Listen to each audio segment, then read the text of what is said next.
bolehnya talqin, bolehnya talqin dengan riwayat sahabat Abu Umamah Al-Bahili. Adapun perbuatan oknum sahabat harus didukung oleh dalil Al-Quran dan hadis. Ya, bahkan Ibnu Taimiyah memberikan komentar, wahada a'dalul qaul, ini adalah ucapan atau pendapat yang paling lurus. Apa itu? 3 qaul atau 3 pendapat ulama dalam soal talqin. Satu sunnah istihbab, ya. Yang kedua karoha makruh, yang ketiga ibahah. Bismillahirrahmanirrahim. Assalamualaikum warahmatullahi wabarakatuh. Alhamdulillahirabbil alamin, wassalatu wassalamu ala sayyidina Muhammadin asrafil mursalin wa ala alihi wa sahbihi ajmain, amma ba'du. Seorang Ustadz Wahabi yang pernah saya komentari yang membahas tentang masalah talqin mayyit yang dianggap bid'ah sesat oleh si Ustadz Farhan Abu Furaihan, yang didukung oleh muridnya yang bernama Pencari Besek atau yang biasa saya sebut Pak Besek, ya. Baik, sebenarnya ini sudah dibahas oleh Kuzzaka, ya. Dikomentari juga oleh Kuzzaka. Beliau membawakan referensi dari Ibnu Taimiyah tentang masalah talqin, yang mana Ibnu Taimiyah itu membahas dalam masalah talqin ini ada 3 pendapat. Jadi Ibnu Taimiyah ini dalam masalah talqin membawakan 3 pendapat, menerangkan bahwa talqin menurut beliau Ibnu Taimiyah ini ada 3 pendapat. Yang pertama istihbab, disunahkan. Yang kedua ini makruh. Yang ketiga ini adalah ibahah. Bahkan Ibnu Taimiyah mengatakan wahada a'dalul aqwal, dan ini merupakan pendapat yang paling a'dal, yang paling selaras, yang paling adil lah. Baik, saya akan mencoba memberikan referensinya. Tuh yang dibaca oleh, yang diterangkan oleh Kuzzaka ini dijelaskan dalam Al-Fatawa Al-Kubra Ibnu Taimiyah juz 3 halaman Shahifah 25. Su'ilah hal tajibu talqinul mayyiti ba'da dafnihi amlah wa halil qira'atu tasilu ilal mayyiti. Pertanyaannya seperti itu. Jadi Ibnu Taimiyah ditanyakan apakah mentalkin mayyit setelah dikubur ini merupakan suatu kewajiban atau tidak? Apakah bacaan terhadap mayyit itu sampai? Ini pertanyaannya. Lalu beliau Ibnu Taimiyah menjawab, talqinuhu ba'da mautihi laisa wajiban bil ijma'i. Mentalkin mayyit setelah dikubur itu bukanlah sesuatu yang wajib menurut ijma' ulama. Walakana min amalil muslimin al-mashhur bainahum ala ahdin nabi sallallahu alaihi wasallam wa khulafaihi. Demikian itu juga, yakni mentalkin mayyit bukanlah suatu pekerjaan orang-orang Islam yang masyhur sejak zaman Nabi Shallallahu Alaihi Wasallam dan masa khalifah. Bal dzalika ma'thurun an ta'ifatin minas sahabah. Tapi itu ma'thur dari sebagian atau segolongan dari para sahabat Nabi, ka Abi Umamah, sebagaimana Abi Umamah, wa Watilah bin Asqa, dan Watilah bin Asqa.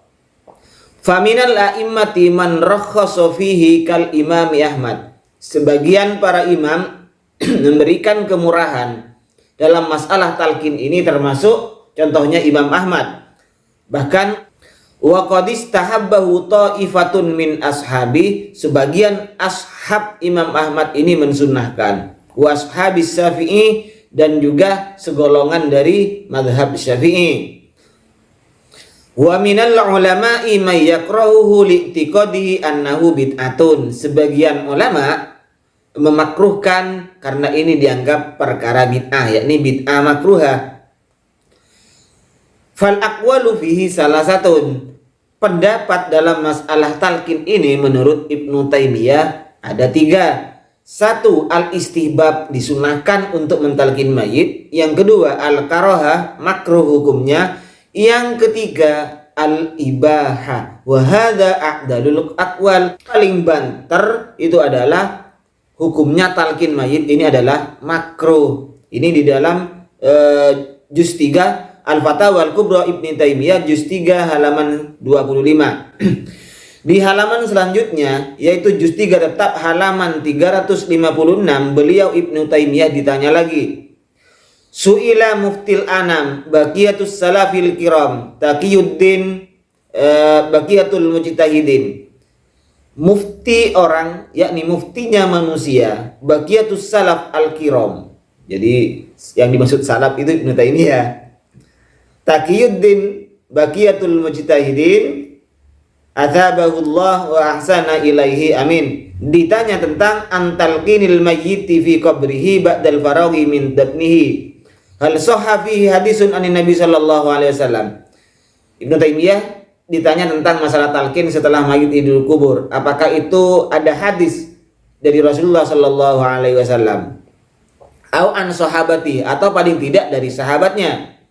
Wa hal idza lam yakun fihi syai'un yajusu fi'luhu. Kalau seandainya memang tidak ada hadis dari Rasulullah, tidak ada hadis dari para sahabat, tidak ada asar sahabat yang mengerjakan talqin, apakah boleh diamalkan? Pertanyaannya seperti itu. Amla atau tidak? Fa'ajaba. Ini jawaban Ibnu Taimiyah. Ingat ya, Pak Farhan Abu Furaihan dan Pak Besek. Hadat talqinul madhkur qad nukila an ta'ifatin minas sahabah. Ingat, kalau di dalam ilmu nahwu fi'il madi kemasukan qad, maka maknanya itu adalah litaukid atau litakid, makna sungguh-sungguh. Jadi menurut Ibnu Taimiyah, talqin yang disebut tersebut qad nukila, benar-benar telah dinukil, anto ifatin minas sahabah, dari segolongan sekelompok sahabat.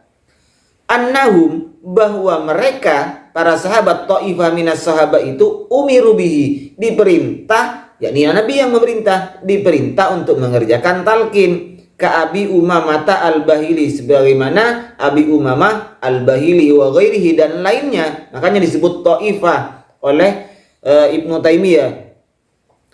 Wa ruwiya fihi hadisun anin Nabi sallallahu alaihi wasallam lakinnahu mimma la yuhkamu bi sihhatihi. Memang ada hadis dari Nabi, kata Ibnu Taimiyah, tetapi ini hadisnya tidak sahih, tidak dihukumi hadis sahih. Tapi bukan maudhu ya. Hadisnya tidak sahih, bukan maudhu, kata Ibnu Taimiyah ini.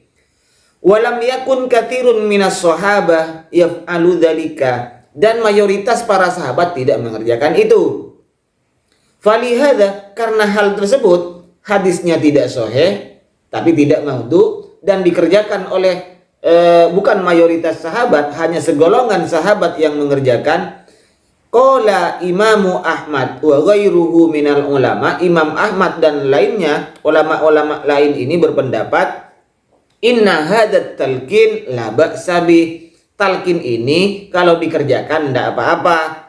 Farakhasu fihi, kemudian beliau itu, mereka Imam Ahmad dan para ulama itu memberikan dispensasi, memberikan rukhsah bila talqin itu dikerjakan. Tapi walam ya'muru bih, mereka Imam Ahmad itu dan imam-imam yang lain tidak memerintah untuk mengerjakan talqin. Jadi intinya Imam Ahmad dan para ulama yang lain ini mengatakan talqin la ba'sa, bahkan farakhasu, diberikan dispensasi, diberikan kemurahan andaikan ada orang yang mengerjakan talqin, walaupun mereka itu walam ya'muru bih, tidak memerintah untuk mengerjakan talqin. Ini menurut komentar Ibnu Taimiyah. Jadi begini ya, di komentar sebelumnya Ibnu Taimiyah mengatakan itu adalah adil qaul. Paling banternya ulama mengatakan ini hukumnya adalah makruh, bahkan ada yang mengatakan sunnah. Pak Farhan Abu Furaihan dan Pak Besek, jadi sampean harus ingat, ini Ibnu Taimiyah mengatakan demikian. Juga muridnya Ibnu Qayyim di dalam kitabnya Ar-Ruh ya, Ibnu Qayyim memang benar mengatakan bahwa hadis talqin ini adalah hadis yang dhaif di dalam Zadul Ma'ad, di dalam kitab Zadul Ma'ad. Tetapi beliau itu di dalam kitab yang lain, yaitu kitab Ar-Ruh. Kitab Ar-Ruh, Ibnu Qayyim ini mengatakan seperti ini. Fahadal hadisu wa illam yasbut fattisalul amali bihi fi sairil amsar wal a'sar wa min ghairi inkarin kafin fil amali bih. Hadis ini sekalipun tidak subut, artinya dihukumi oleh Ibnu Qayyim itu adalah sebagai hadis yang dhaif. Oleh Ibnu Taimiyah katanya hadis ini tidak sahih. Memang benar, tapi bukan maudhu ya. Tetapi kata Ibnu Qayyim, ittisalul amal, bersambungnya pekerjaan yang dikerjakan dari masa ke masa, dari zaman ke zaman oleh orang-orang waktu dulu, min ghairi ingkarin, tanpa ada yang ingkar kecuali Wahabi sekarang, kecuali Wahabi Indonesia sekarang yang ingkar terhadap talqin. Jadi Ibnu Qayyim mengatakan bersambungnya pekerjaan terus menerusnya, continue terus secara estafet, talqin itu dikerjakan dari masa ke masa, min ghairi ingkarin, tanpa seorang pun yang mengingkari, kata Ibnu Qayyim, maka kafin fil amali bih, ini sudah cukup menjadi dasar untuk dikerjakan talqin itu. Ini Ibnu Qayyim yang mengatakan. Jadi kalau Anda mengatakan talqin itu bid'ah, sesat, maka Ibnu Taimiyah dan Ibnu Qayyim ini juga tentunya sesat dan calon neraka.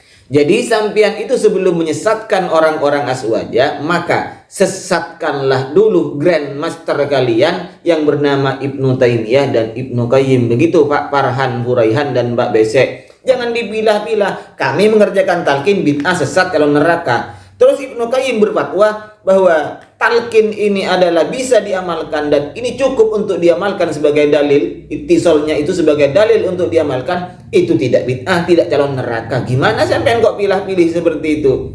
Jadi kalau kami bid'ah, kalau Ibnu Qayyim, oh biasa kami tidak ikut ulama. Akamnya dipakai, bro. Jangan begitulah, ya. Jadi jangan seperti itu. Kalau mereka mengerjakan kebid'ahan, Anda mengatakan, coba katakan juga itu sesat. Jadi kalau mereka juga, siapapun kalau itu mengerjakan pekerjaan yang memang Anda anggap bid'ah, maka sesatkan dan bid'ahkan dulu Ibnu Taimiyah dan Ibnu Qayyim. Baik, demikian tanggapan untuk Pak Huraihan dan sekaligus muridnya yang masih bocil, namanya Pak Besek ya. Wa akhiran mini, assalamualaikum warahmatullahi wabarakatuh.